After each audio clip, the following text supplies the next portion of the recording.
Mark Zuckerberg نے Elon Musk کی micro blogging website Twitter جیسی ایک نئی ویب سائٹ لانچ کرنے کا اعلان کر دیا ہے۔ اس نئی ایپ کا نام تھریڈز ہے، جسے جمعرات یعنی کل سے لائیو کر دیا جائے گا اور اس کو حاصل کرنے کے لیے ایپل اسٹور پر پری آرڈر کیا جا سکتا ہے۔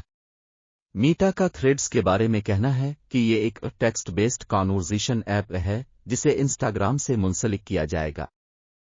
ایپل اسٹور پر اس ایپ کے بارے میں یہ تفصیل بتائی گئی ہے کہ تھریڈز وہ جگہ ہے جہاں کمیونٹیز ان موضوعات پر بات کرنے کے لیے اکٹھی ہوتی ہیں جن کے بارے میں یہ خیال کیا جاتا ہے کہ یہ کل ٹرینڈ ہوں گی۔ اس لیے فی الحال یہ نئی ایپ ظاہری طور پر فری سروس لگ رہی ہے اور اس پر کوئی پابندی بھی نہیں ہوگی کہ صارف کتنی پوسٹس دیکھ سکتا ہے۔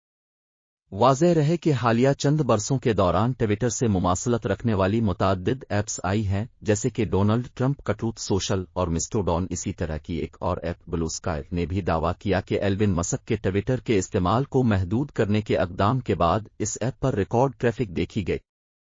البتہ ٹویٹر کو میٹا کی اس نئی الفاظ تھریڈز اس سے سب سے زیادہ خطرہ لاحق ہو سکتا ہے۔